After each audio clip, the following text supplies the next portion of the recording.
Review them are political commentator Joe Phillips and presenter and host Aaron Roach Bridgeman. Cool. You're our token young person. I had just come back from holiday, and do you know what? They were used by a lot of people. A lot of people seem to be using the vapes, right? The e-cigarettes. I think a lot of people use it as a method of trying to wean themselves off. I sometimes worry about these types of surveys because I don't know the exact sample or census that's been used to come up with these statements or these results, but I feel like sometimes it could be maybe a bit leading. It could be sometimes maybe demonizing certain countries, and I sometimes when I read such surveys I try to take them with a pinch of salt. Do you think this might affect house prices? Areas less clean than other areas? I think it will do in the long run. I think right now what they're saying is actually it's just additional information as opposed to being a tool for you to negotiate anything cheaper or more expensive. But I think in the long run it will do. But I think the thinking also is that with the emerging of more and more electric cars, that hopefully that this type of air pollution New Zealand is not telling the whole story of its past. Why do you think is that, Aaron? I think because people don't like to admit to the atrocities of the past, to be honest. But I think it's only right that if we speak about the history of New Zealand, that we also commemorate the history of the Maori people, who were the indigenous people of New Zealand. I think it's only right to include them in the history and make sure that if we are going to commemorate them, they are included in that story as well. Do they include them? Do they commemorate? Oh, they certainly need to include them. Punished, Aaron? I think so. I think it's out of order. I saw an interview with the family talking about, how they feel, and even being given a name to the person who's taken their son's life, let alone actually having the face. I think it's only right that a person should be held to account. She should return to this country and face justice like any other person should. That's what I personally believe. Yes, and at that point it comes to what kind of example does it set for the future? Well, we move on to the next story. Do you think it has received enough reaction? No, to be honest, because before learning that we were going to speak about this today, I didn't even know about this story. So I feel like the hushing that's been going on with this incident, I think is disgraceful. I think this is something that we should all be hearing about, and it's something that I feel should really be brought to the forefront. How would you feel as a family to have lost your son and the person who's done it is just allowed to escape the country that you live in and go away? I think it's completely wrong. I think it's completely wrong and unscrupulous.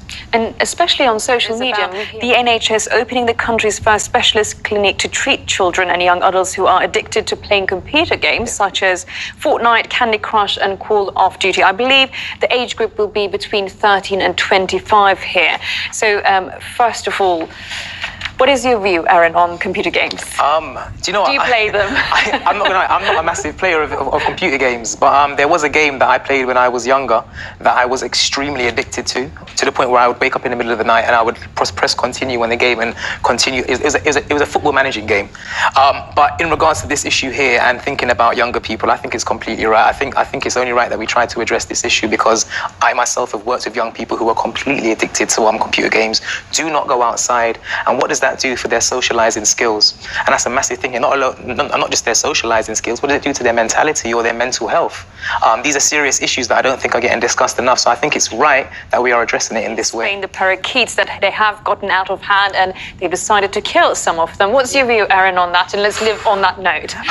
Well, there was 1,700 in 2005. I believe there's like 12,000 now. So it's a massive problem. Apparently they bring in disease. Apparently their nests are too big and it can cause problems for vegetation. So I see where they're coming from, but killing in a mass amount loads of birds, for me, I don't feel comfortable with that. I don't think it's a humane thing to do. They call it humane slaughter. Yes. But can slaughter in that way ever be humane?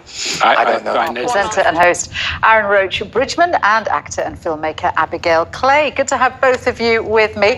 Liz as well, looking very dashing. No helmet, you notice, but what's this image all about? Oh yeah, he's scaled. I forget what it's called. Mount Pictou. Yes, Mount Pictou. Very sacred to North Korea. Yes, and apparently I believe his father was born in the region as well, which is why it's quite important to him. And apparently it's not the first time he scaled the mountain. Apparently whenever there is a important message or important announcement that he has to make, he climbs the mountain, or he scales the mountain, should I say, and then after an important announcement comes. So I guess we're waiting now on the important announcement. Well, there's nothing like a good horse ride. The most polluted air was found in Kensington and Islington. I was just about to say that. I was quite surprised by that, especially Kensington.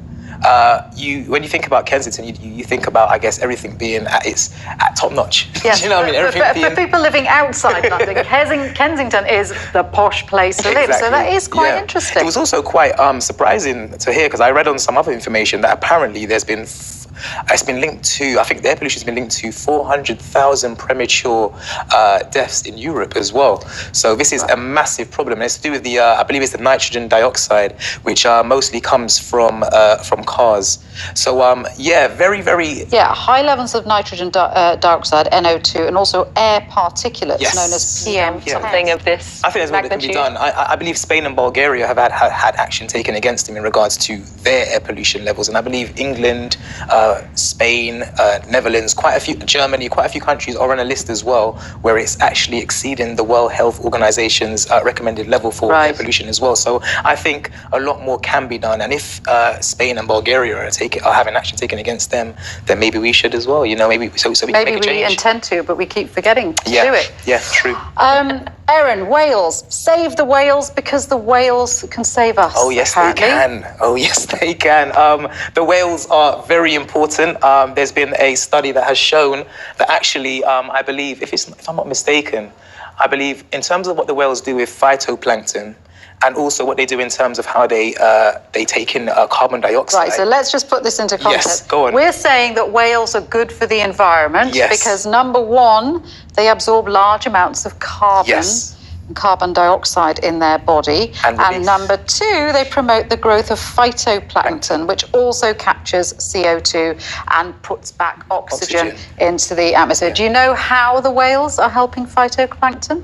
It actually comes through their excretion. It's their poop. Yes. Whale poop. Yeah, it comes through their poop. Helps and actually, a really interesting fact was, in terms of what they contribute to the earth, is actually equivalent to, I believe, 2 billion mature trees, which is unbelievable. And they're saying also that, I believe, with what they contribute to the earth as well, they're actually worth each 2 million. And actually, all the whales we have in the world are worth $1 trillion in terms of what they contribute. Carbon dioxide in their body. And number two, they promote the growth of phytoplankton, which also captures CO2 and puts back oxygen into the atmosphere. Do you know how the whales are helping phytoplankton?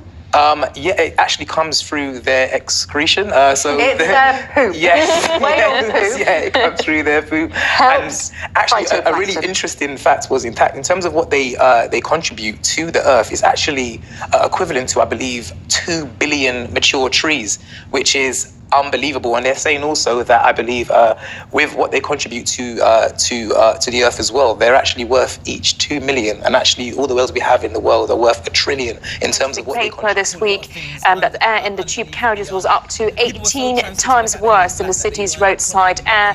Levels of pollution are dangerously high, and I think the lines are mainly Central, Victoria and Northern. Is it lines that you use? Yeah, do you know what? At least two of those lines I use, and I believe the station's between Bond Street and Notting Hill, right? But the height of where it's worse, where the pollution is worse. It's very, very worrying. And I believe it's also 10 times the amount of the guideline by the World Health Organization, which for me, it feels like this is a very dangerous time that we're living in. You know what I mean? Like, I'm on a tube nearly every day. So I'm doing running, and it means that they will live longer. True. I believe that the article about the running is based more on observation information that they've taken from looking at different theses and different studies.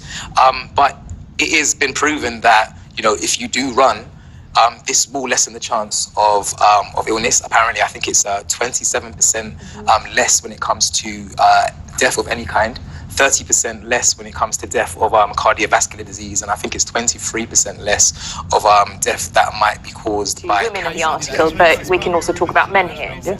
100%, and I think it's about embracing that, understanding that there's nothing wrong with you if you are single, and there's nothing wrong with also loving yourself, I guess, and also working on yourself until you are at the stage where you meet somebody and you get into relationships. I think personally, I feel like it's a very beautiful concept.